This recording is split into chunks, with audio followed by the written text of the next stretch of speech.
Good morning, or afternoon, or evening, or whenever it is your group has decided that you're going to be studying this great little book of Jonah. My name is Sandy Richter. I'm a professor of Old Testament at Westmont College, where I hold the Robert H. Gundry Chair of Biblical Studies. I started my career as a professor at Asbury Theological Seminary, moved on to an inner city seminary in Jackson, Mississippi, taught at Wheaton College in that lovely suburb outside of Chicago for 4 or 5 years, and I've now landed in the world of California chill, where you can find flip-flops and shorts anywhere from the conference room to the beach. So I am also, for you East Coasters, a Gordon Conwell grad and a Harvard University grad. And mostly, I'm so excited that I get to be your professor for these next 8 weeks. So we're looking at the book of Jonah. And the question that always comes to mind, or the question that I need to ask you, is when you think about the book of Jonah, what comes to your mind? And I'm going to guess that the first thing that comes to your mind is a children's story.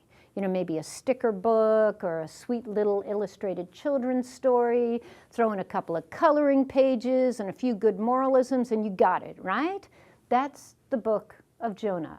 Or perhaps there's a camp song associated that I'll let your group sing for itself.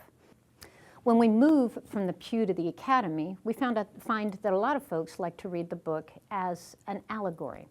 Typically, Jonah in this allegory is the nation of Israel, who's swallowed up by the nation of Babylonia, who when they returned from the exile were spit out by the whale, and it was the diaspora of the Jews that converted the Gentiles, i.e. the Ninevites. Augustine has another read on that allegory as well. His more Christian in focus. He makes the statement, "As therefore Jonah passed from the ship to the belly of the whale, so Christ passed from the cross to the sepulchre or into the abyss of death. And as Jonah suffered for this sake, for the sake of those who were endangered from the storm, so Christ suffered for the sake of those who are tossed on the waves of the world." Then there are those who pick up the story as a parable, kind of like the parable of the Good Samaritan. We, the church, are being challenged to push past our national boundaries, embrace our enemies, capture a sense of God's global vision for the world, and again, learn to love our enemies. Now, folks, the messages that are coming out of these allegories and parables, they're in the book, but there's a problem with these reads.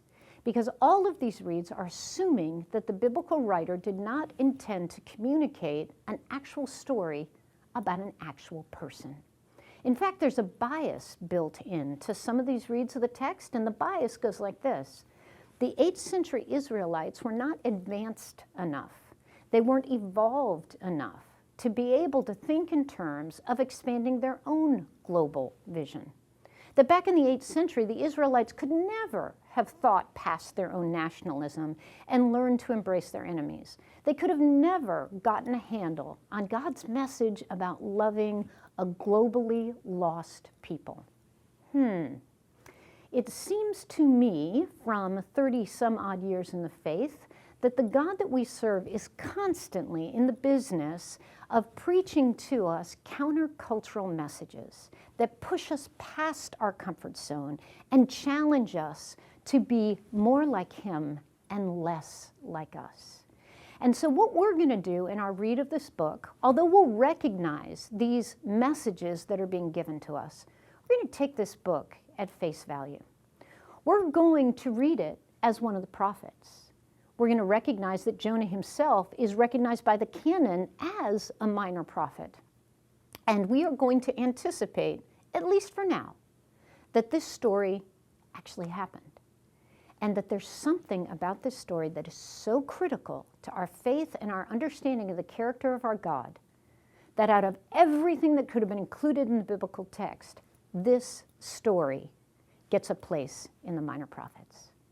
So we're going to read this book as one of the minor prophets. We're going to challenge ourselves to hear the message of the prophet, because we don't want to wind up like Jesus' first century audience, where Jesus turns to his people and says, you know what? The Ninevites did better than you. Welcome to the Epic of Eden, Jonah. I look so forward to being your teacher for these next 8 weeks.